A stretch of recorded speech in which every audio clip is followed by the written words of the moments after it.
Halo pemirsa setia manhwa, selamat datang di channel Kaizenzu, channel yang membahas alur cerita berbagai manhwa terbaru dan terupdate. Cerita dimulai dengan memperlihatkan suasana di Sekte Aliansi Demonik Murim, tepatnya berada di Sekte Demon Palace. Terlihat di sana banyak orang yang datang ke Demon Palace karena akan ada teknik martial arts yang akan diajarkan pada orang-orang yang berhasil menjadi juara turnamen Ten di sana. Terlihat, ada beberapa tetua Demon Palace yang cukup terkejut karena keramaian orang yang datang sangat banyak. Salah satu tetua lalu menjawab, tentu saja, karena selama mereka memiliki bakat hebat, mereka akan menurunkan demonic martial arts terlepas dari fraksi mana kau berasal. Mungkin di sini yang dimaksud mereka adalah petinggi-petinggi Demon Palace ya. Namun di antara banyaknya orang yang datang, salah satu tetua menyadari sesuatu yang aneh dari kerumunan orang tersebut. Tetua tersebut menyadari bahwa ada salah satu anak pengurus jenazah di sana, dan secara spontan mengatakan apakah ada orang yang mati. Mendengar itu, salah satu tetua terkejut. Mati? Siapa yang mati? Turnamen Ten Demon Palace saja belum dimulai. Kenapa kau tiba-tiba mengatakan hal yang aneh? Tetua itu lalu menjawab, karena di sana ada anak itu, apa yang mau dilakukan oleh anak itu di sini? Dan ternyata anak ini adalah Bu Eun-seol, sekaligus pemeran utama dalam cerita ini. Cerita lalu flashback di mana saat itu Bu Eun-seol hanya anak gelandang yang dipungut oleh kakek-kakek, nama Bu Eun-seol juga merupakan pemberian dari kakek tersebut. Dan ternyata kakek itu bekerja sebagai pengurus jenazah, dan tentu saja Eun-seol juga ikut menjadi pengurus jenazah seperti kakeknya. Setelah beberapa tahun mengikuti kakeknya, Eun-seol mulai bisa mengidentifikasi mayat, dengan cara melihat saja. Kelihatannya dia adalah seorang master dalam very swift swordsmanship style. Tubuhnya kurus, tapi otot kaki kirinya berkembang secara tidak biasa, itu adalah ciri-ciri utama very swift swordsmanship style. Kakeknya yang mendengar itu sangat terkesan dan dengan lembut mengelus kepala Eun-seol dengan tangannya. Kau memang anak yang dikirimkan oleh surga. Namun dalam masa-masa kebahagiaan itu, hal yang tak diinginkan oleh Eun-seol tiba-tiba datang. Saat Eun-seol sedang terlelap dalam tidurnya, kakeknya mulai menyadari ada yang tidak beres. Angin yang sebelumnya sangat tenang tiba-tiba berubah menjadi sangat kencang, yang menandakan, ada seseorang yang datang. Kakek Eun-seol yang menyadari hal itu, mulai waspada dan memperhatikan keadaan sekitar. Setelah menyadari sesuatu, kakek Eun-seol akhirnya tahu bahwa ada seseorang yang datang untuk dirinya. Ada pepatah, orang baik tidak datang, orang yang datang berarti bukan orang baik. Setelah itu, kakek Eun-seol membangunkan Eun-seol yang masih tertidur sangat lelap. Kakek Eun-seol yang tidak mau membuat Eun-seol khawatir, dia berkata bahwa akan mengajak Eun-seol untuk bermain permainan dengan dirinya. Kakek Eun-seol juga menjanjikan sebuah hadiah pedang dan jubah jika Eun-seol bisa memenangkan permainan ini. Tentu saja Eun-seol yang tidak menyadari apa-apa sangat senang dengan hadiah yang dijanjikan oleh kakeknya. Dan saat permainan dimulai, kakek Eun-seol tiba-tiba berkata untuk Eun-seol bertahan sampai matahari terbit nanti. Mendengar itu, Eun-seol cukup terkejut dan mulai sadar ada sesuatu yang tidak beres. Namun dengan cepat kakek Eun-seol menutup pintu rumah tersebut dengan sangat rapat. Setelah itu, kakek Eun-seol sudah siap untuk menghadapi orang yang telah datang mencarinya. Kau bersembunyi dengan cukup baik seperti tikus. Bukankah begitu Seven Branched Demon, Bu Janyang? Dan ternyata, kakek Eun-seol bukanlah seorang warga biasa, melainkan seorang Seven Branched yang menyembunyikan identitas dengan sangat baik. Kau menolak kursi wakil ketua Demon Palace, dan malah melakukan pekerjaan menyedihkan ini.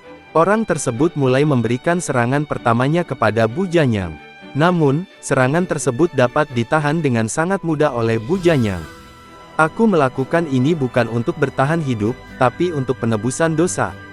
Bu Janyang lalu menawarkan nyawanya tetapi mereka harus pindah tempat, karena jika tidak, akan ada jiwa yang tidak bersalah menjadi korban, yang dimaksud ini Eun-seol.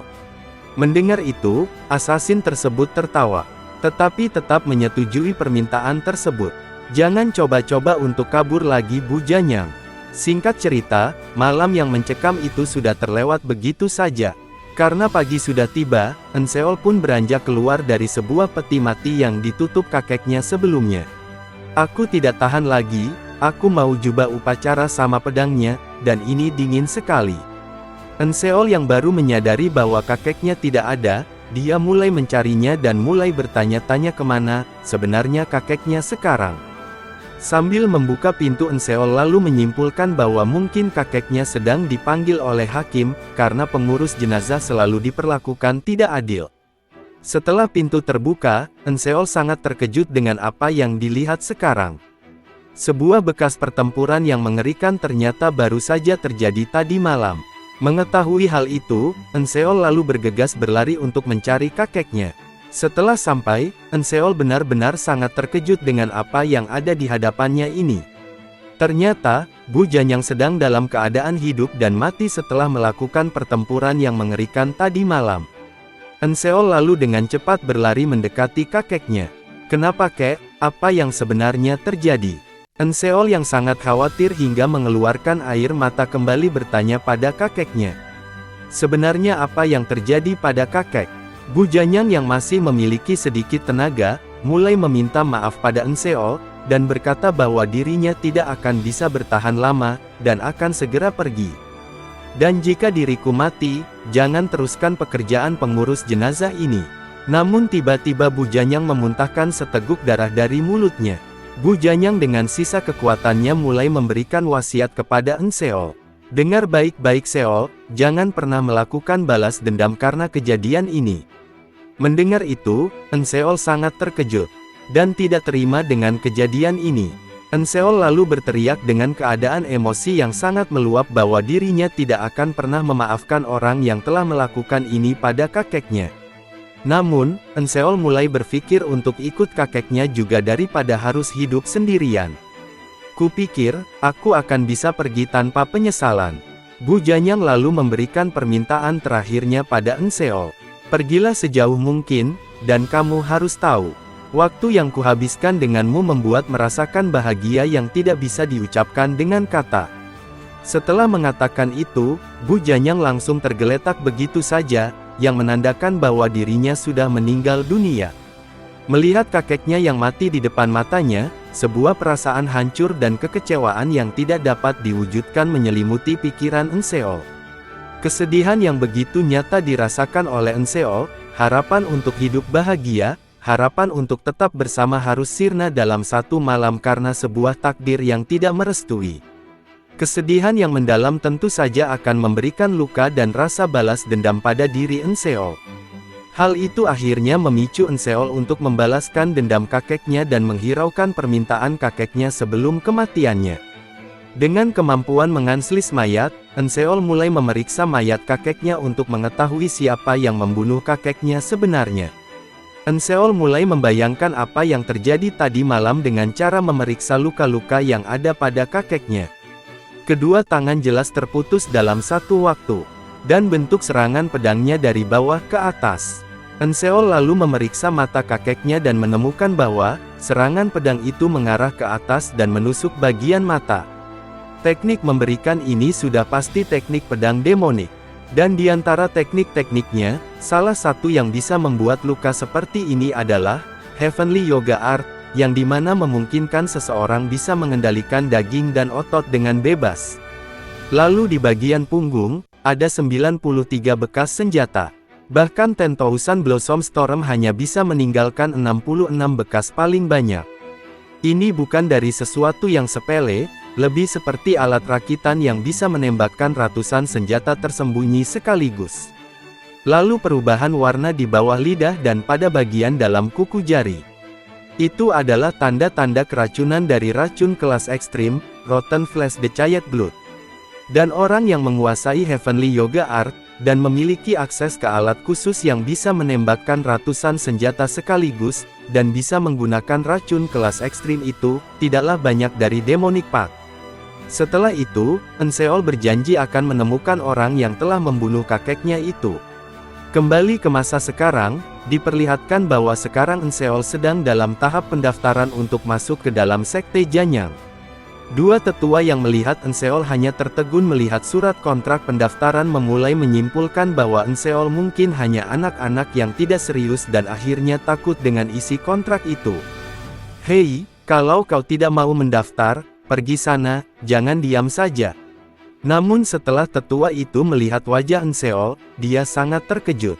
Karena Enseol memperlihatkan wajah seorang yang dipenuhi oleh amarah dan rasa balas dendam yang sangat mengerikan. Hal itu membuat dua tetua tersebut sangat terkejut. Maaf sebelumnya ya guys, mungkin dua tetua ini bukan tetua tetapi mungkin cuma penjaga gerbang.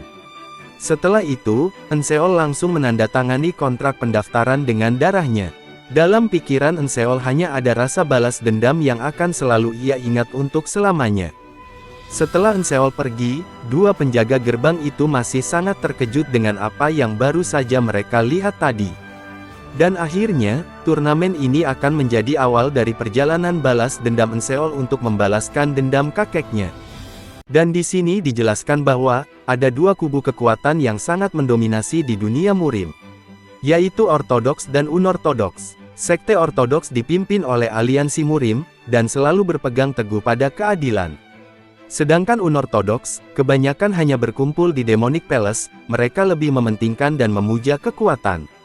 Tetapi dalam beberapa tahun terakhir, Ortodoks mulai melakukan perubahan dengan secara pelan-pelan ingin keseimbangan lebih condong ke mereka, lebih tepatnya, Ortodoks mulai memperkuat sekte mereka agar bisa lebih mendominasi lagi.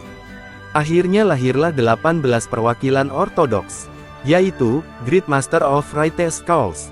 Sekte demonik yang akhirnya merasa terancam, akhirnya juga mencari cara untuk meningkatkan kekuatan mereka. Dengan cara membentuk 10 Demon Master. Terpelas dari sektenya, Demonic Palace akan memilih 10 jenis dan mewariskan seni bela diri rahasia 10 sekte demonik. Tentu saja rencana revolusioner ini bertujuan agar bakat-bakat yang selama ini belum muncul akan muncul dan menunjukkan taring mereka, dan tentu saja tanpa memandang status mereka.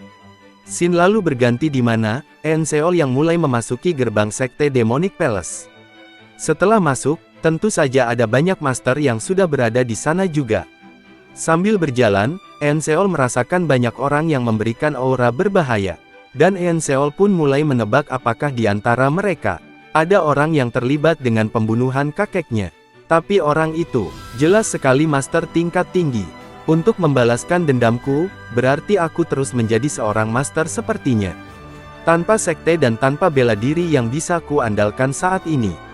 Dan menjadi salah satu dari 10 pewaris Demonic Path. Karena itulah, satu-satunya cara agar menjadi lebih kuat dengan cepat. Dan setelah beberapa saat, akhirnya salah satu instruktur Demonic Palace mulai memperkenalkan dirinya. Halo, namaku, Hyok Rioneng, aku adalah kepala instruktur. Hyok juga dikenal sebagai Gold Dagger Blood Eyes. Melihat kehadiran langsung dari seorang Hyok, seluruh peserta turnamen Ten sangat terkejut. Karena tidak menyangka bahwa seorang instruktur Hyok akan hadir dalam turnamen ini. Hyok kemudian menjelaskan bahwa, pertemuan ini ada untuk memilih orang-orang paling berbakat di Demonic Path. Hanya mereka yang lolos dalam ujian-ujian yang telah dipersiapkan Main Hall saja, yang akan diakui sebagai kandidat resmi 10 Demon Master. Dan dalam ujian pertama ini, para master dari Demonic Plus akan memeriksa tulang dan fisik kalian. Mendengar bahwa ujian pertama seperti ini, banyak orang yang tidak terima, dan bertanya-tanya, kenapa tidak mengadakan kompetisi bela diri saja. Namun tanpa basa-basi, orang-orang Demon Palace mulai memeriksa tulang dan fisik dari orang-orang yang mengikuti turnamen Ten ini. Enseol pun berpikir, kalau seperti ini, mungkin tidak perlu bela diri untuk lolos ke ujian kedua. Dan akhirnya, giliran Enseol yang akan dicek tulang dan fisiknya. Dan setelah orang tersebut menyentuh lengan milik Enseol, dia sangat terkejut dengan tulang yang dimiliki oleh Enseol. Pasalnya, Enseol memiliki tulang yang sangat buruk. Tetapi Master Demon Palace yang mengecek tulang Enseol justru heran, karena bagaimana orang seperti ini bisa masuk dalam kompetisi. Ia lalu menyadari bahwa, Enseol memberikan hawa membunuh yang cukup mencekam dari dalam dirinya. Namun setelah beberapa saat, Master tersebut berpikir untuk tetap tidak meloloskan Enseol. Namun hal itu sudah diprediksi oleh Enseol. Pasalnya, dirinya hanya mempelajari cara membersihkan mayat selama ini. Tentu saja, lolos dari ujian ini bukan sesuatu yang bisa dibayangkan oleh Enseol. Meski begitu, Enseol tetap percaya diri dan berasumsi bahwa, tidak mungkin rangkaian ujian ini akan berakhir hanya dengan pemeriksaan saja. Setelah beberapa saat, Hyok pun berteriak dan mengumumkan bahwa ujian pertama telah usai dilaksanakan. Mendengar itu, salah satu orang sangat marah dengan cara seleksi turnamen ini. Omong kosong macam apa ini? Kalau cuma mau memilih 10 penerus hanya dengan berdasarkan bakat fisik, kenapa harus mengadakan turnamen? Ini sangat tidak adil. Mendengar itu, Hyuk pun mulai menjawab, tidak adil. Faktor terpenting dalam menguasai seni bela diri adalah bakat fisik. Palace mengadakan turnamen ini justru untuk mencari bakat-bakat hebat dari semua lapisan masyarakat. Tapi, seseorang yang bahkan tidak lulus tes paling dasar berani berbicara tentang keadilan. Dan orang tersebut tetap berkata bahwa setidaknya mereka dikasih kesempatan lain untuk membuktikan. Mendengar itu, Hyuk mulai tidak bisa menahan amarahnya dan mulai mengeluarkan tatapan yang mengerikan dari matanya. Sambil menekan orang tersebut dengan kekuatannya, Hyuk berkata bahwa tidak perlu khawatir. Pada ujian kedua, kami akan memilih bakat-bakat langka yang meskipun memiliki fisik yang jauh lebih lemah, tapi masih bisa menguasai seni bela diri. Akhirnya, setelah beberapa saat, Hyuk mengumumkan kembali dimulainya ujian kedua. Dan ternyata di ujian kedua ini, mereka hanya perlu untuk bertarung satu sama lain dan bertahan hidup.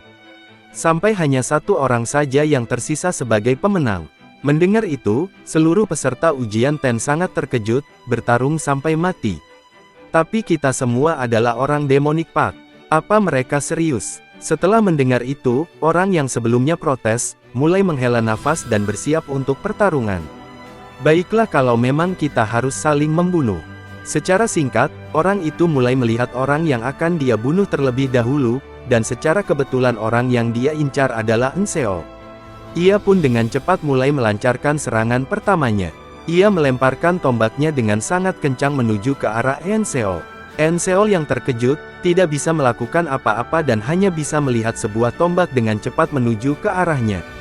Dan boom, tombak itu ternyata menuju wanita di sebelah Enseo, dan berhasil mengenai tepat di jantung wanita itu. Akhirnya, hari ini aku bisa membunuhmu hahaha. Wanita yang terkena tombak itu sangat marah namun apa daya, dia lengah sehingga dirinya harus mati terlebih dahulu, dan menjadi awal mula dari turnamen penuh darah ini. Wanita itu akhirnya tumbang tepat di depan Enseo dengan sangat tragis. Banyak orang tidak percaya bahwa turnamen ini benar-benar akan menumpahkan banyak darah untuk menjadi juaranya. Enseo yang melihat mayat wanita itu mulai mengamati bahwa, bidikan tombak itu tepat melewati tulang rusuk dan langsung ke jantung. Setelah membunuh wanita itu, Wei Uncong langsung menantang seluruh peserta turnamen Ten untuk segera melawan dirinya, karena dirinya akan menusuk mereka semua. Melihat itu, instruktur Hyuk cukup heran, karena Wei Uncong sangat berani. Dia berani tapi kurang peka terhadap sekitar. Sudah kuduga, tempat ini penuh dengan sumpah tak berguna. Salah satu master yang sebelumnya menyentuh Enseo berkata bahwa dalam pertempuran seperti ini, menunjukkan diri sebagai orang yang berbahaya tidak ada bedanya, dengan melukiskan target pada dirinya sendiri. Akhirnya, peserta yang lain mau tidak mau harus saling membunuh karena Wei Uncong sudah memulainya. Pertempuran yang penuh darah pun akhirnya dimulai, banyak peserta yang sudah terbunuh karena tidak cepat merespon apa yang sebenarnya terjadi di sana. Pembunuhan demi pembunuhan terus berlanjut di sana. Darah yang bercucuran sudah tidak terhingga. Bahkan arena yang sebelumnya bersih, kini menjadi penuh dengan darah dan mayat yang bergeletakan. Instruktur Hyuk yang melihat itu, berkata bahwa semakin muda mereka, semakin kurang pengalaman mereka terhadap kematian. Akal sehat akan lebih mudah lumpuh karena rasa takut terhadap kematian. Tetapi secara tiba-tiba, instruktur Hyuk cukup terkejut dengan apa yang ia lihat dengan mata kepalanya. Hal itu karena ia melihat ada dua orang yang dengan santainya tidak bergabung dalam pertempuran itu. Dan mereka adalah Enseo dan satu master muda asing. Kedua orang itu telah menyadari bahwa poin untuk menyelesaikan ujian ini adalah bertahan sampai tersisa satu orang, dan mereka memanfaatkan kesempatan ini untuk menunggu semua orang terbunuh terlebih dahulu. Enseo yang melihat semua orang bertarung, ia menyebut mereka semua sebagai orang bodoh, karena ketakutan akan kematian telah merenggut akal sehat mereka. Hyuk Ryoneng bilang, bertahanlah sampai hanya tersisa satu orang. Itu berarti, poin utama pada tes ini bukan membunuh, tapi bertahan hidup. Sambil memegang mayat salah satu master yang telah mati, Enseo mulai mengamati teknik-teknik yang digunakan kebanyakan orang, hal itu agar Enseo bisa melawan mereka saat nanti di akhir pertempuran. Enseol juga bertekad untuk tetap bertahan hidup karena ini adalah jalan pertama untuk membalaskan dendamnya. Dan akhirnya, pertempuran yang mengorbankan banyak master muda itu telah selesai dan menyisakan satu orang yang menggunakan senjata. Master itu kemudian melihat ke arah Enseol yang tampak tidak melakukan apa-apa. Sedang apa dia, tapi tampangnya menyedihkan, pasti dia hanya bersembunyi di belakang.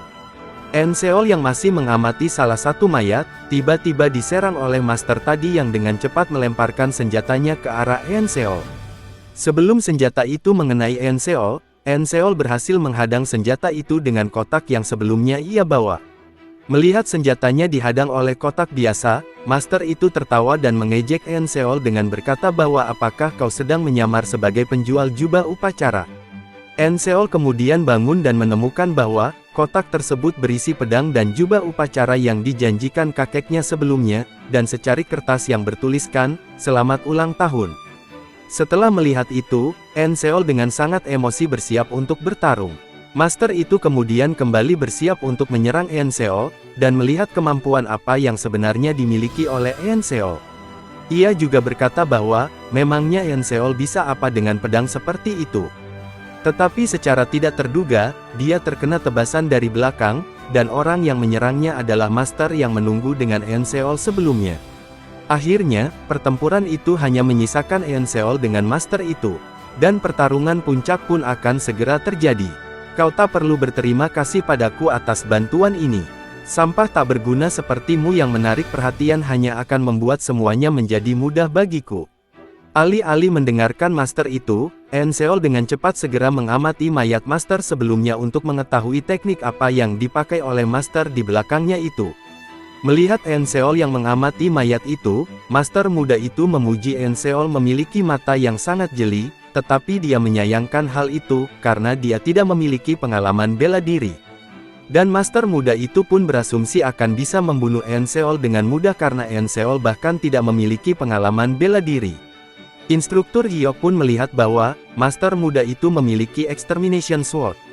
Bagaimana bisa orang tak bernama itu memiliki warisan Black Sword Soul, pria yang dulunya dielu-elukan sebagai swordman pengembara agung. Lalu salah satu master di sebelah instruktur Hyok menyebutkan bahwa, anak itu bernama Neng Wongang. Katanya, dia telah menemukan buku paduan rahasia, dan pedang itu di dalam lembah pegunungan terpencil. Karena dia hanya belajar dari buku paduan itu, serangannya tak begitu kuat, pergerakannya dipenuhi celah, tapi tetap saja.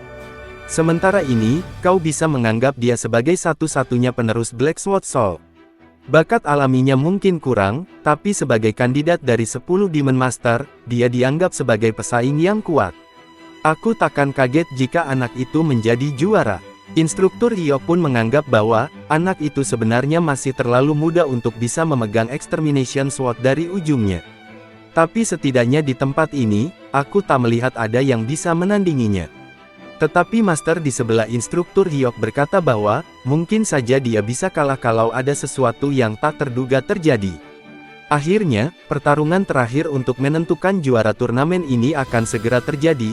Banyak mayat yang sudah tergeletak hanya untuk menentukan siapa yang akan menjadi juara turnamen ini.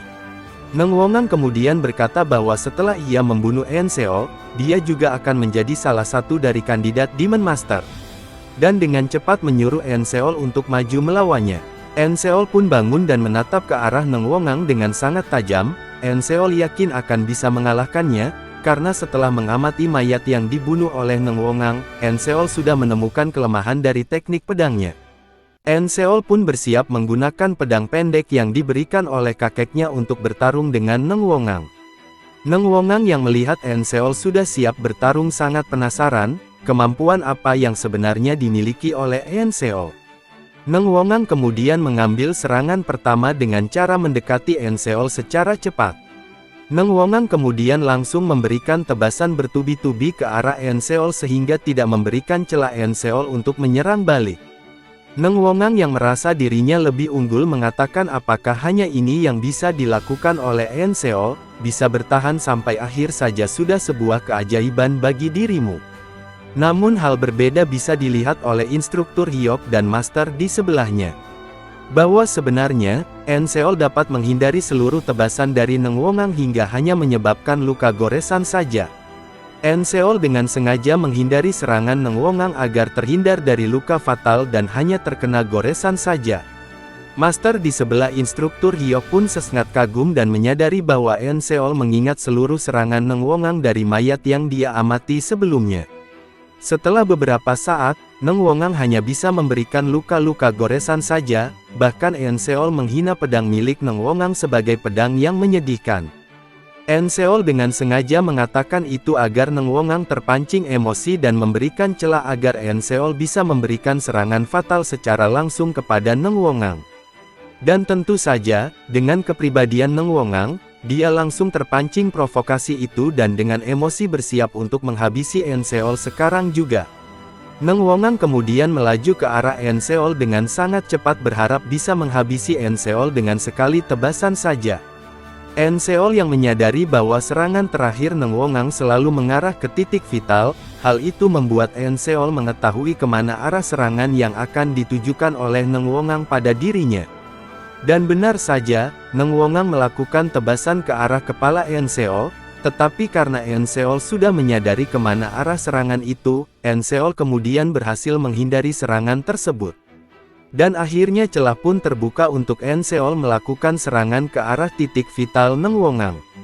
Enseol dengan tajam mencoba mengarahkan serangannya ke arah leher bawah Neng Wongang, karena bagian itu adalah bagian paling lemah dari seorang master, sesuai dengan yang dikatakan oleh kakeknya. Enseol kemudian dengan cepat melakukan tusukan ke arah leher Neng Wongang dari bawah. Darah pun bercucuran menandakan Enseol yang berhasil membunuh Neng Wongang setelah tusukannya berhasil menembus leher Neng Wongang. Setelah membunuh Neng Wongang, Enseol cukup bergetar tubuhnya, karena itu merupakan pertama kalinya dirinya membunuh seseorang secara langsung. Enseol pun dengan rasa lelah bertanya apakah ini sudah berakhir. Instruktur Hyok dan master di sebelahnya pun cukup terkejut dengan hasil yang tidak terduga ini. Aku sebenarnya punya harapan tinggi karena dia memiliki teknik Black Soul Sword, tapi ternyata. Instruktur Hyok kemudian mengumumkan bahwa Bu Enseol dari Janyang lulus ujian kedua. Scene kemudian berganti di mana, Enseol yang tiba-tiba terbangun dari tidurnya karena mengalami mimpi buruk. Enseol kemudian menyadari bahwa dirinya sudah tidak berada dalam arena pertarungan sebelumnya. Ia kemudian melihat ada banyak master di depannya yang melihat dirinya baru saja terbangun dari tidurnya.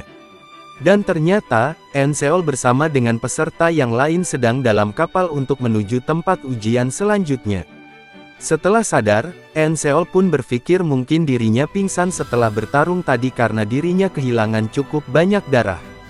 Enseol kemudian menyadari bahwa dirinya tidak merasakan sakit sama sekali dari luka yang ia dapatkan dari pertarungan sebelumnya.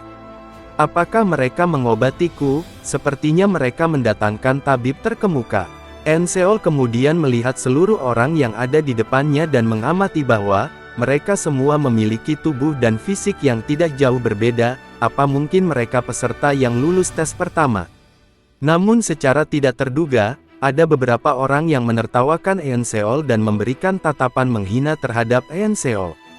Hal itu tentu saja sudah diduga oleh Enseol, pasalnya dirinya memang lemah untuk saat ini.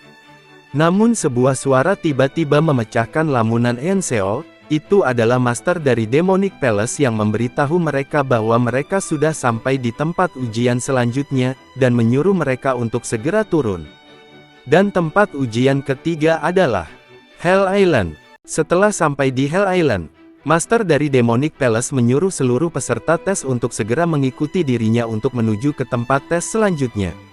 Dan di sini dijelaskan bahwa tes selanjutnya adalah tinggal di pulau ini. Master Demonic Palace juga menyuruh semua peserta untuk tidak membawa senjata dan pakaian, karena semuanya harus menggunakan senjata yang sudah disiapkan oleh Demonic Palace.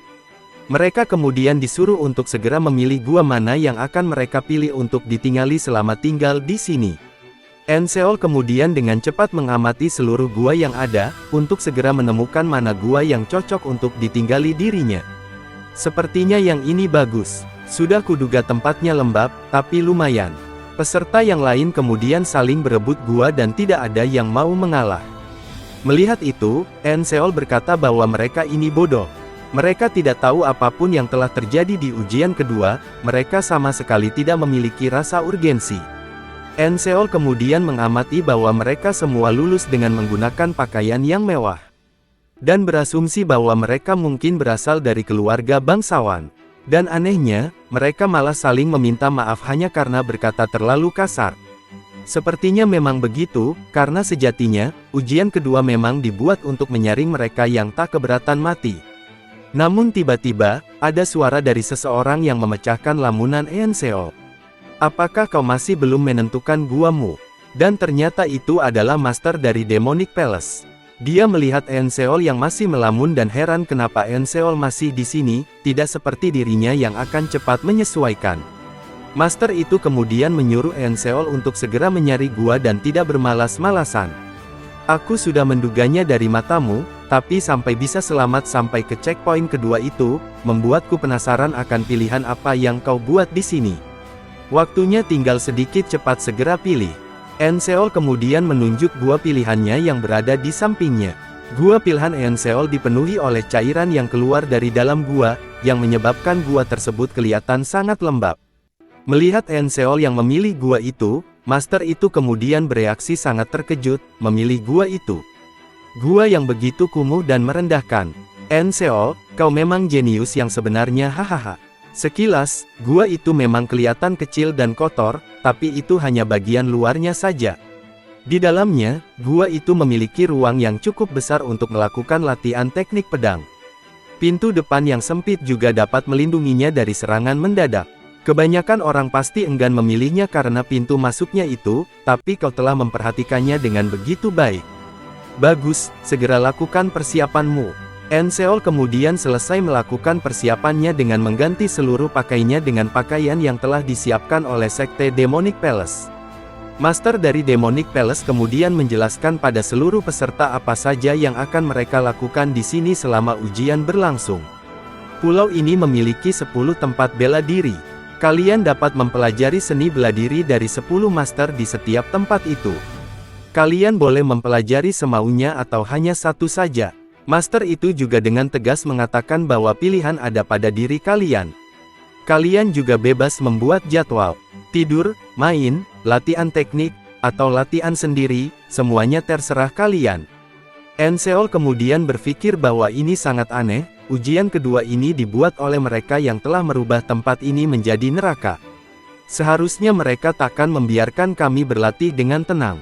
Peserta lain yang tidak tahu apa-apa, kemudian berdiskusi satu sama lain untuk memilih, kemana mereka akan berlatih di sana. Kebanyakan dari mereka kemudian setuju untuk memilih ke Sekte Fire Rain Sword, dan secara langsung menuju ke sekte itu bersama-sama.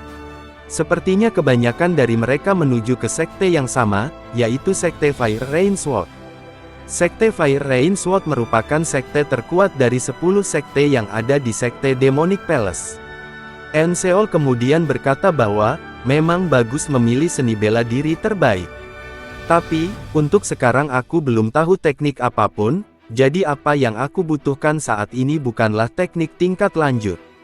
Enseol kemudian dengan tatapan penuh keyakinan, sudah memilih satu sekte yang mungkin benar-benar dia butuhkan.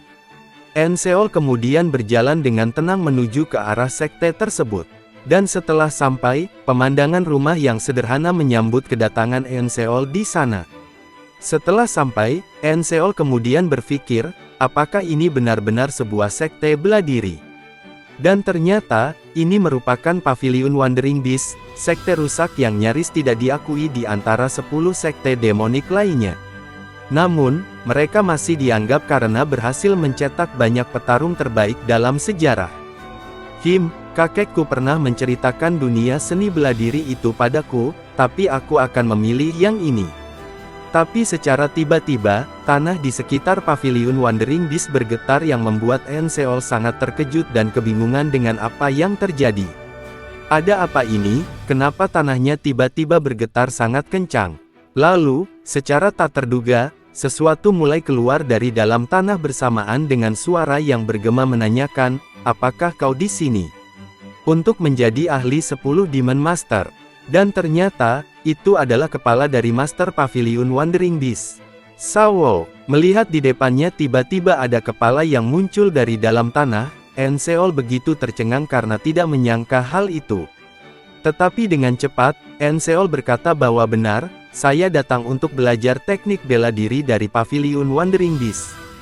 Master Sawo kemudian melihat dengan teliti seluruh tubuh Enseol, dari mulai atas kepala sampai ke bawah kaki. Tetapi setelah melihat seluruh tubuh Enseol, Master Sawo justru menyuruh Enseol untuk segera pulang dan membunuh dirinya sendiri. Aku tak punya niatan untuk mengajar seni bela diri, apalagi kepada seseorang serapuh dirimu. Enseol kemudian berkata bahwa dirinya mendengar, seseorang bisa mendapatkan vitalitas hidup terkuat melalui penguasaan penuh atas seni bela diri dari Pavilion Wandering Beast. Master Sawo kemudian menjawab bahwa itu benar, kau ternyata tahu banyak tentang seni bela diri sekarat ini. Tapi bahkan orang jenius saja kesulitan untuk menguasai teknik murni dari pavilion ini. Teknik kami dimulai dengan mengatur kembali tubuh. Dengan kondisimu saat ini, belum sehari saja kau pasti sudah mati. Apa kau sudah paham sekarang? Tetapi setelah mendengar itu, Enseol justru tak menyerah dan dengan cepat berlutut di depan Master Sawo. Karena Anda bersikukuh ingin mengajari saya secara pribadi, maka sebagai murid, saya harus memberi hormat. Melihat tingkah Enseol, Master Sawo menyebut bahwa Enseol memang anak yang sangat gila. Setelah berpikir beberapa saat, Master Sawo kemudian menarik nafas dalam dan memutuskan untuk menerima Enseol menjadi muridnya. Baiklah, aku akan mengajarimu. Tapi jangan salah paham, aku mau mengajarimu karena ini perintah dari Demonic Hall. Dan akhirnya, sang Master Pavilion Wandering Beast, Master Sawo keluar dari dalam tanah. Setelah keluar dari dalam tanah, Master Sawo dari memperkenalkan dirinya para Enseol, dan menyuruh Enseol untuk memanggilnya Master Sa mulai sekarang. Enseol kemudian dengan cepat ingin memperkenalkan dirinya juga, tetapi hal itu dicegah oleh Master Sa dengan cepat. Master Sa kemudian menjelaskan bahwa tidak ada nama di sini, namamu hanyalah peserta nomor 1. Lalu secara tiba-tiba, Master Sa mengangkat dua jari miliknya ke arah Enseol, dua jari itu kemudian mengeluarkan sedikit aura yang sangat mengerikan. Oke, basa-basinya cukup sampai di sini, pelajaran akan dimulai sekarang. Dan secara tak terduga, Enseol mulai kehilangan penglihatannya seperti ditelan oleh kegelapan. Enseol sempat panik karena ia tidak mengetahui apa penyebab dirinya tiba-tiba kehilangan penglihatannya. Namun dengan cepat, Master Sa mengatakan untuk tidak panik, karena ini adalah salah satu teknik pavilion ini, dirinya hanya mengunci penglihatan Enseol. Master Sa kemudian menjelaskan bahwa ini adalah langkah awal yang perlu dilakukan untuk mempelajari Wandering Beast Path. Teknik bela diri dasar dari Pavilion Wandering Beast. Enseol kemudian bertanya, teknik seperti apa Beast Path itu? Master Sa kemudian kembali menjelaskan kalau itu adalah seni bela diri yang tidak hanya memaksimalkan inderamu, tapi juga membuatmu memiliki refleks dari seekor hewan buas. Tidak seperti seni bela diri lanjutan lain, teknik puncak dari pembelajaran kami sangat tergantung pada pemahaman penggunanya sendiri. Itulah kenapa bahkan dasarnya saja, Beast Path itu sama sulitnya untuk dikuasai seperti seni bela diri lanjutan lainnya. Karena itulah, jumlah orang yang mengambil tantangan itu terus menurun dari tahun ke tahun. Dan secara tiba-tiba, Master Sa mengeluarkan indera hewan buas miliknya yang membuat Enseol merinding karena kekuatannya yang sangat mengerikan. Itu adalah indera yang akan bisa didapatkan oleh Enseol jika bisa melewati tantangan ini. Tetapi Master Sa kembali mengingatkan bahwa kebanyakan orang sudah mati terlebih dahulu sebelum mencapai titik ini. Master Sa kemudian memberitahu Enseol kalau dirinya mungkin butuh waktu 1 jam untuk terbiasa dengan kebutaannya. Master Sa kemudian mengatakan akan pergi terlebih dahulu dan akan kembali setelah 1 jam berlalu untuk melihat apakah Enseol bisa berkembang atau tidak. Dengan keadaan yang gelap gulita, Enseol mencoba untuk tetap tenang dan tidak panik agar bisa berpikir jernih. Dia juga akhirnya menyadari bahwa ketika seseorang kehilangan penglihatannya, indera yang lain akan menjadi tajam. Itu bohong, karena dia sekarang bahkan tidak merasakan apa-apa. Mengingat butuh waktu minimal 1 jam untuk mulai terbiasa, Enseol merasa itu sangat terlalu lama. Tapi walaupun begitu, Enseol tidak menyerah dan memutuskan untuk mulai membiasakan diri dengan keadaan ini. Enseol mulai berjalan ke sana kemari untuk membiasakan diri dengan lingkungan dan tanpa penglihatannya. Enseol juga berpikir, di tempat petarung bela diri seperti ini, bila dirinya tidak segera membiasakan diri, dia mungkin bisa saja menjadi incaran orang lain, dan bisa terbunuh kapan saja. Setelah beberapa saat, akhirnya Enseol mengerti, karena dirinya kehilangan penglihatannya, langkah pertama yang harus dilakukan adalah menjaga keseimbangan dirinya. Beberapa saat pun berlalu hingga larut malam. Master Sa akhirnya keluar dari dalam rumahnya untuk melihat keadaan Enseol sekarang. Master Sa juga mengira bahwa mungkin saja Enseol sekarang sudah tersesat tak tahu di mana. Tapi ternyata, hal yang mengejutkan terjadi, Enseol justru sudah terbiasa dengan keadaan tanpa penglihatannya itu. Bahkan Master Sa memuji kalau Enseol anak yang tidak biasa. Normalnya, ketika seseorang kehilangan penglihatannya, mereka akan menunggu dengan sabar sampai indera mereka yang lain bangkit. Tetapi hal yang berbeda terjadi pada Enseol. Enseol menunjukkan bakat yang luar biasa dengan dirinya yang bisa terbiasa bahkan masih bisa berlatih bela diri dalam waktu singkat. Master Sa yang melihat Enseol sudah terbiasa, dia sangat senang dan mulai menaikkan intensitas latihannya dengan mencoba untuk menyerang Enseol menggunakan pedangnya. 3 hari pun sudah berlalu semenjak Enseol mulai berlatih dengan Master Sa. Dalam derasnya hujan, Enseol terjatuh akibat kerasnya latihan yang diberikan oleh Master Sa. Master Sa kemudian menyuruh Enseol untuk segera bangun jika tidak ingin mati di sini. Setelah bangun, Master Sa dengan sangat cepat kembali memberikan serangan ke arah Enseol dengan sangat keras. Serangan itu berhasil mengenai tubuh Enseol hingga menyebabkan dirinya kesakitan hingga terpental sangat jauh. Master Sa yang melihat Enseol sangat gigih dan pantang menyerah, dia sangat heran, karena seharusnya dia mulai mempertanyakan metode pelatihan ini, namun dia tetap terus menerima serangan dalam diam. Master Sa kemudian bertanya kepada Enseol, "Kenapa kau tidak bertanya apa-apa? Bahkan kau tidak penasaran tentang bagaimana cara untuk menghindar, atau tentang teknik yang sedang dipelajari ini?" Enseol dengan tegas menjawab bahwa dirinya masih ingat kalau Master Sa sebelumnya mengatakan kalau esensi dari Pavilion Wandering Beast terletak pada pencerahan. "Jadi aku berpikir pasti ada alasan untuk setiap tindakanmu." Jawaban itu membuat Master Sa sangat terkejut, ia tidak menyangka bahwa Enseol akan memberikan jawaban seperti itu. Karena Enseol sudah sangat yakin, Master Sa kemudian kembali menyerang Enseol untuk melanjutkan latihannya. Namun kali ini, hal yang berbeda terjadi. Enseol mulai bisa merasakan pedang dan jalur pedang milik Master Sa. Enseol yang belum bisa menghindari serangan itu, memilih untuk menahan serangan itu karena dirinya yang sudah bisa melihat kemana arah serangan yang ditunjukkan oleh Master Sa. Tentu saja Master Sa sangat terkejut dengan apa yang sudah dilakukan oleh Enseol. Dia benar-benar bisa menahan serangan dari Master Sa dengan pedangnya. Dan yang lebih mengejutkan bagi Master Sa adalah, Enseol melakukan ini hanya dalam kurun waktu 3 hari saja. Namun, setelah beberapa saat, Enseol kembali terpental karena serangan Master Sa yang belum bisa ditahan Enseol dengan sempurna. Enseol kemudian berpikir apakah memang sesulit itu untuk menahan serangannya. Master Sa lalu memberikan minum untuk Enseol yang berusaha dengan sangat keras. Setelah meminum air tersebut, Enseol mulai menyadari bahwa itu bukan air biasa. Dan tiba-tiba, Enseol merasakan energi yang mulai mengalir ke seluruh tubuhnya, dan rasanya seperti semua darah yang keluar terisi kembali. Akhirnya, Enseol menyadari bahwa ini adalah Celestial Spring Water yang selama ini dia impikan. Master Sa yang melihat Enseol meminum Celestial Spring Water sangat senang hingga dirinya tersenyum mengerikan, hal itu karena dirinya sudah menunggu saat-saat ini begitu lama. Bakat yang luar biasa akhirnya Master Sa temukan pada diri Enseol. Pada keesokan harinya, Enseol masih melanjutkan latihan dengan Master Sa. Enseol menunjukkan perkembangan yang luar biasa di mana dirinya sudah bisa menahan seluruh serangan dari Master Sa.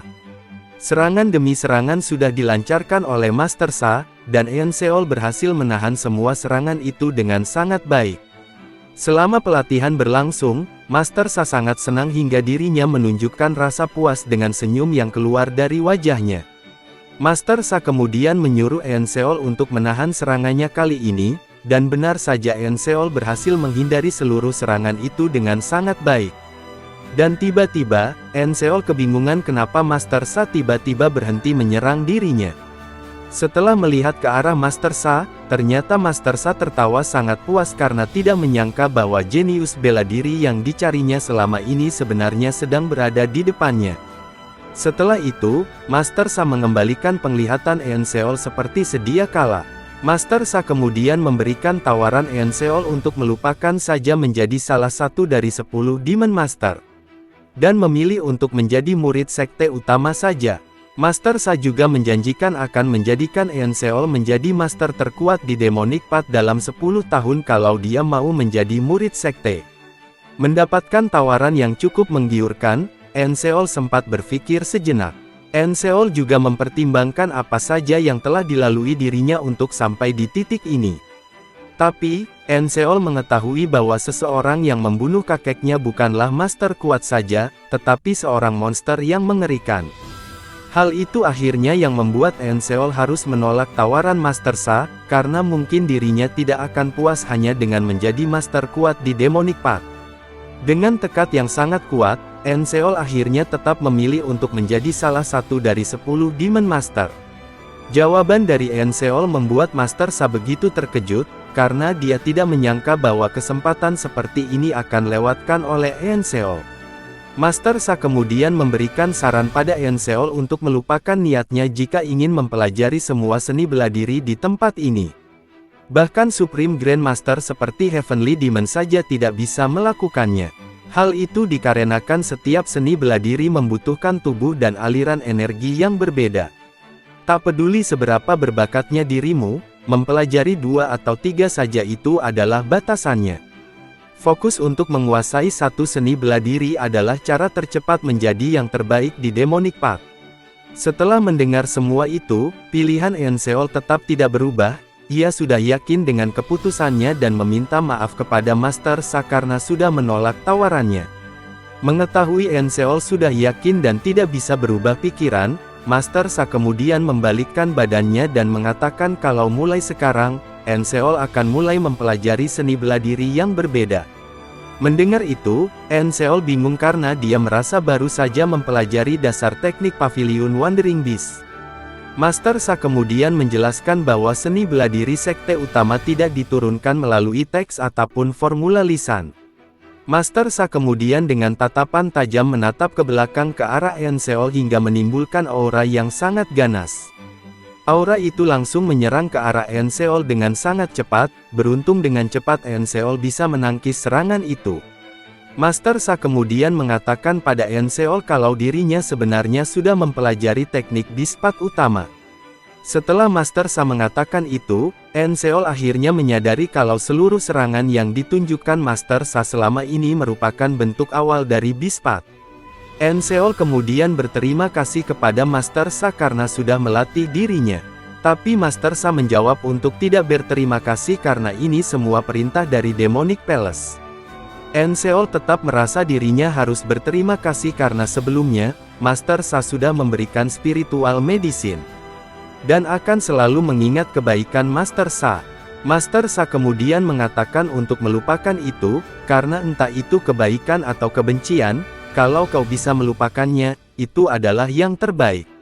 Mendengar itu, Eunseol sempat terdiam sejenak dan mungkin tetap tidak akan bisa melupakan kebaikan Master Sa pada dirinya.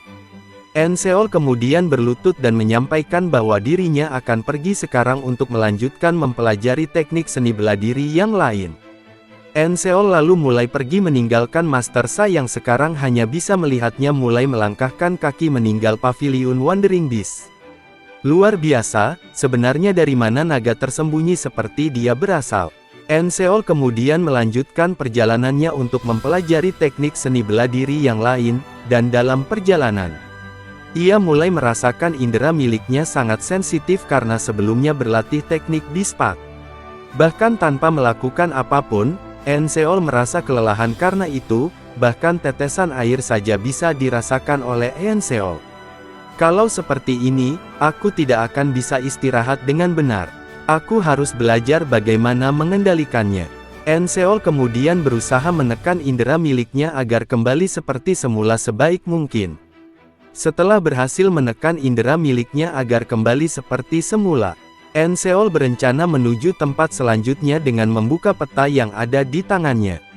Enseol juga menduga kalau tidak mungkin Demonic Palace akan berencana membuat semua orang berlatih di Hell Island selamanya. Menyadari sisa waktu di sana tidak banyak, Enseol dengan cepat mencoba memutuskan untuk kemana dirinya selanjutnya.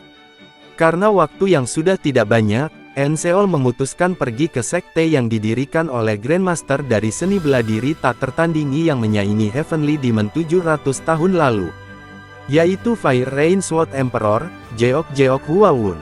Karena satu-satunya pilihan adalah pergi ke tempat terkuat yang dia dirikan. Akhirnya, Enseol sudah tiba di sekte Fire Rain Sword dan berencana untuk segera memasukinya. Setibanya di depan gerbang sekte Fire Rain Sword, Enseol merasa sangat berbeda dengan Pavilion Wandering Beast, karena kalau dibandingkan, tempat ini seperti istana yang megah. Enseol lalu mengetuk pintu besar itu dengan lembut dan sopan.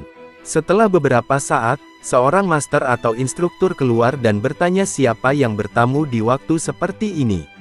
Setelah melihat Enseol di depannya, instruktur itu sangat terkejut karena tidak disangka Enseol akan datang ke sekte sekarang. Enseol kemudian dengan sopan menyapa dan memberi hormat pada master itu dan mengatakan, kedatangan dirinya bermaksud untuk mempelajari teknik pedang milik sekte Fire Rain Sword. Master itu kemudian menyuruh Enseol untuk segera masuk dan mengikuti dirinya dari belakang. Dalam perjalanan ke dalam sekte, master itu menjelaskan bahwa, teknik pedang sekte Fire Rain Sword adalah yang paling lengkap di antara seni bela diri demonik, jadi tidak membutuhkan waktu yang banyak. Mereka yang masuk lebih awal sudah menyelesaikan beginner trial dan berpindah ke intermediate trial. Master itu juga menanyakan kenapa Enseol baru datang sekarang, setelah setengah bulan berlalu. Enseol lalu menjelaskan kalau dirinya sebelumnya mempelajari seni bela diri di Pavilion Wandering Beast selama 2 minggu terakhir. Oh, apakah kau mempelajari Beast Path? Enseol lalu menjawab kalau itu benar. Master itu tahu kalau Enseol anak yang berbakat, tapi tidak mungkin dia telah menguasai Beast Path hanya dalam 2 minggu. Mungkin Sawo itu terpaksa melepaskan dia agar tidak merepotkan. Master itu kemudian memperkenalkan dirinya, aku adalah Jinga, bertanggung jawab di beginner trial. Kau bisa memanggilku instruktur. Instruktur Jin kemudian menanyakan pertanyaan terakhir pada Enseol, apakah dirinya yakin ingin mempelajari teknik pedang ini, karena masih ada waktu jika ingin pergi ke sekte lain. Dengan yakin dan percaya diri Enseol menjawab bahwa dirinya yakin dan berterima kasih atas pertimbangan instruktur Jin. Enseol dengan yakin mengatakan bahwa ia benar-benar ingin mempelajari teknik pedang Fire Rain Sword. Instruktur Jin kemudian menghentakkan kakinya ke lantai dengan sangat keras hingga menimbulkan asap yang cukup banyak. Sebuah gulungan pedang kemudian muncul dari hentakan itu dan instruktur Jin langsung menjelaskan kalau ini adalah bentuk dasar prinsip praktis dari Fire Rain 13 Forms, pelajari ini dan mulai latihanmu. Setelah melihat gulungan pedang itu, Enseol tampak sangat kebingungan dan tidak mengerti apa yang harus dilakukan dirinya. Enseol lalu bertanya apa yang harus dilakukan dirinya agar bisa mempelajari itu.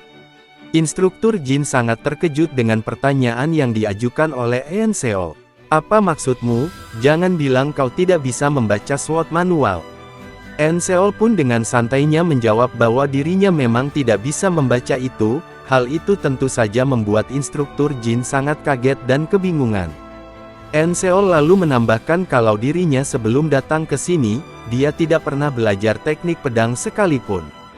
Hal itu kemudian membuat instruktur Jin tambah kaget setengah mati dengan apa yang dikatakan oleh Enseol.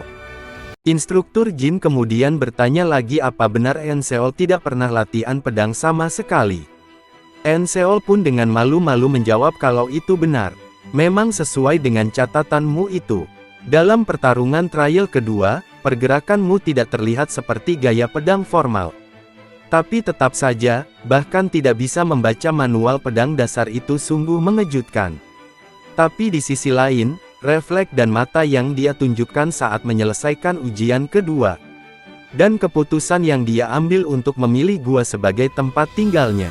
Jika memang dia mulai dari nol, maka dengan instruksi nyata, dia akan menjadi master yang luar biasa. Master Jin lalu bertanya walaupun Enseol tidak bisa menafsirkan manual itu sepenuhnya. Kau tahu tentang huruf kan? Baca ini. Ini adalah cara melepaskan ketegangan tubuh dan bergerak dengan mudah. Pertama, melepaskan ketegangan tubuh, berarti, lenturkan otot-ototmu dan bergeraklah dengan lembut saat menggunakan teknik pedang. Terutama kau harus mengurangi ketegangan di perut dan pinggulmu. Enseol lalu mencoba mempraktikkan apa yang sudah dikatakan instruktur Jin, alih-alih gerakannya benar, Enseol justru seperti orang yang sedang kelaparan hahaha. Tentu saja hal itu membuat instruktur Jin keheranan karena dirinya tidak menyangka, akan mengajari teknik dasar di tempat pemilihan 10 Demon Master. Instruktur Jin kemudian mendekati Enseol dan secara langsung membantu Enseol untuk membenarkan posisinya sesuai instruksi sebelumnya. Saat tubuhmu kaku, kau mengunci intimu. Tenangkan pikiranmu dan rileks, lalu bergerak tanpa usaha keras. Enseol lalu dengan cepat dapat memahami apa yang dikatakan instruktur Jin setelah dibantu secara langsung, dan menunjukkan kuda-kuda yang benar. Hal itu membuat instruktur Jin cukup terkejut karena dirinya hanya membantu menjelaskan tetapi Enseol dengan cepat memahami semuanya. Instruktur Jin kemudian mengakui kuda-kuda Enseol sudah sempurna, dan dirinya akan langsung mengajari Fire Rain 13 Forms sekarang juga. Instruktur Jin lalu dengan lembut mengajarkan setiap gerakan kepada Enseol yang juga sangat fokus dengan tiap gerakan yang diajarkan oleh instruktur Jin. Gerakan demi gerakan dari teknik Fire Rain 13 Forms mulai Enseol kuasai dalam sekejap. Setelah beberapa saat, Enseol akhirnya benar-benar berhasil menguasai teknik itu, terlihat dari pedang Enseol yang memancarkan aura kemerahan yang menandakan keberhasilan Enseol dalam menguasai teknik itu. Instruktur Jin yang melihat Enseol sudah berhasil menguasai teknik Fire Rain 13 Forms itu sangat terkejut dan senang. Aku tahu anak ini memang jenius yang luar biasa. Instruktur Jin kemudian menyuruh Enseol untuk membayangkan ada musuh di depan Enseol, dan menyuruhnya untuk menyerang bayangan itu dengan teknik Fire Rain 13 Forms. Itu adalah ujian promosi ke beginner trial. Aku akan merasakan sword intent dalam teknikmu. Enseol yang tidak menyangka ujian promosi akan datang secepat ini belum sepenuhnya siap. Namun untuk mencapai tujuannya, Enseol bertekad untuk menunjukkan nilainya di sini. Enseol kemudian bersiap dalam pose kuda-kuda dan mewujudkan sebuah bayangan yang akan dia kalahkan. Setelah bayangan itu terwujud, Enseol dengan cepat mulai melepaskan pedang dari sarungnya untuk segera menyerang bayangan itu. Enseol dengan cepat menyerang bayangan itu menggunakan teknik Fire Rain 13 Forms First Technique hingga mengejutkan instruktur Jin. Enseol masih melanjutkan serangannya itu hingga dirinya tidak menyadari di setiap serangannya mengandung niat membunuh yang sangat kuat. Instruktur Jin yang melihat Enseol dari samping sangat terkejut dan bertanya-tanya, apakah teknik yang digunakan Enseol itu teknik pedang Fire Rain 13 Forms? Karena seharusnya Foggy Drifting Cloud seharusnya lembut dan cepat. Seharusnya itu bergerak seperti awan atau menyebar seperti kabut. Tapi, versi yang ditunjukkan Enseol ini sangat tajam dan terburu-buru. Mungkinkah dia sengaja mengubahnya? Untuk mengubah teknik pedang yang diwariskan, biasanya hanya Grandmaster yang berani. Tapi tekniknya itu memiliki niat membunuh seperti mengincar seseorang yang sudah membunuh keluarganya. Melihat teknik Sekte Fire Rain Sword yang terkenal sebagai kebenaran dalam jalan demonik seperti ini, sebenarnya rahasia apa yang disembunyikan anak ini? Enseol kemudian menyadari ada yang aneh dengan jalur pedangnya. Jalur pedangnya berubah karena aliran di ujung jarinya. Enseol lalu berpikir apakah ini pertarungan pedang brutal yang sesungguhnya. Enseol kemudian mencoba untuk kembali ke jalur pedang yang seharusnya. Hal itu dikarenakan jika dirinya mengubah sedikit jalur pedangnya, itu akan menjadi teknik yang berbeda dari teknik Fire Rain 13 Forms. Sedikit penjelasan, hal yang membuat Enseol bisa keluar dari jalur pedangnya itu karena dia membayangkan bayangan itu memiliki teknik yang berbeda, teknik yang digunakan oleh bayangan itu selalu keluar dari teknik yang seharusnya, itulah mengapa Enseol juga secara tiba-tiba keluar dari jalur pedangnya untuk mengimbangi bayangan itu. Dengan cepat Enseol kembali menyerang dan mencoba memaksa bayangan itu dan dirinya kembali ke jalur pedang yang seharusnya. Jalur pedang itu teknik ya, jadi simpelnya jika jalurnya berbeda tekniknya berarti juga sudah berubah. Namun secara tidak sengaja, Enseol mewujudkan musuh yang sebelumnya sudah membunuh kakeknya. Hal itu menimbulkan rasa balas dendam Enseol kembali muncul dan tak terkendali. Enseol mencoba langsung menerjang ke arah bayangan itu dan mencoba menyerang bayangan itu secara langsung menggunakan teknik 13 Forms 7 teknik Overturning Forceas. Tetapi bayangan itu berhasil menghindari serangan itu dengan mudah, bahkan bayangan itu masih sempat untuk tersenyum. Enseol dibuat terkejut dengan hal itu, pasalnya, bayangan itu memiliki kecepatan yang luar biasa. Bayangan itu kemudian membalikkan keadaan dengan menyerang Enseol dengan sangat cepat. Enseol yang kalah cepat dan tidak bisa menghindari serangan itu terpaksa mengeluarkan seluruh teknik yang dia kuasai untuk menahan serangan bayangan itu. Benturan teknik pun terjadi antara keduanya, Enseol dengan teknik Pavilion Wandering Beast, dan bayangan itu dengan teknik pedangnya yang sangat kuat. Lagi-lagi bayangan itu tersenyum seolah-olah sangat meremehkan Enseol dan yakin Enseol akan segera kalah. Akan tetapi, meski Enseol sudah berusaha dengan seluruh tekniknya, Enseol akhirnya terkena tebasan yang sama dengan tebasan yang diterima kakeknya. Kedua tangan Enseol pun langsung terputus dan terlempar jauh dari badannya. Kekalahan itu kemudian membuat Enseol tersadar dari imajinasinya itu, sekaligus membuat Enseol sangat tahu perbedaan dirinya dengan master yang membunuh kakeknya. Instruktur Jin yang melihat Enseol pada akhirnya mengalami kekalahan dengan bayangannya tetap bangga, karena Enseol sudah memperlihatkan teknik Fire Rain 13 Forms dengan benar. Instruktur Jin kemudian mengatakan bahwa Enseol lulus dalam tes ini. Enseol kemudian terkejut dengan apa yang dikatakan Instruktur Jin. Instruktur Jin lalu menjelaskan kalau yang mereka nilai di beginner trial itu. Apakah kau memahami swordsmanship dan bisa menerapkan Fire Rain 13 Forms dalam pertarungan?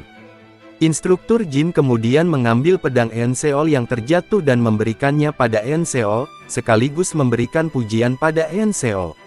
Itu tadi adalah eksekusi Fire Rain 13 Forms yang sempurna. Kau bisa melanjutkan ke tahap selanjutnya. Enseol pun berpikir mungkin saja, Instruktur Jin sangat kesusahan karena mengajari dirinya yang tidak mengetahui apapun tentang swordsmanship. Tapi dia mengajariku dari awal dan menuntunku di setiap gerakan. Menuntunku di setiap gerakan. Enseol lalu dengan cepat memberikan hormat serta terima kasih atas semua ajaran yang diberikan Instruktur Jin pada dirinya. Instruktur Jin yang sangat senang menambahkan untuk Enseol selalu bekerja keras di masa depan, serta memberikan saran kepada Enseol untuk berhati-hati, karena dirinya memiliki niat membunuh yang sangat kuat, jangan sampai dirinya tertelan oleh niatnya itu. Setelah beberapa saat akhirnya Enseol pamit untuk melanjutkan ke tahap berikutnya. Akhirnya Instruktur Jin mengerti kenapa Enseol cuma dalam 2 minggu sudah keluar dari Pavilion Wandering Beast sebelumnya. Dia benar-benar anak yang luar biasa karena memiliki niat belajar yang sangat tinggi. Dalam perjalanan ke beginner trial, Enseol tidak menyangka akan lolos dengan begitu cepat. Dan awalnya dirinya tidak yakin dengan dirinya sendiri. Sambil membuka pintu ke ruangan beginner trial, Enseol akhirnya bisa yakin bahwa dirinya memang bisa melewati semua ini. Setelah membuka pintu ruangan itu, Enseol melihat banyak murid lain yang sedang mendengarkan penjelasan instruktur. Instruktur yang melihat Enseol tiba-tiba masuk, berkata kalau dirinya tidak mengenal Enseol, dan di ruangan ini juga sudah penuh. Jangan lupa like, komen, dan subscribe ya guys sebagai bentuk support buat gua biar selalu semangat buat konten, dan buat yang mau ngasih saran bisa tulis di kolom komentar. See you dan sampai jumpa di video selanjutnya.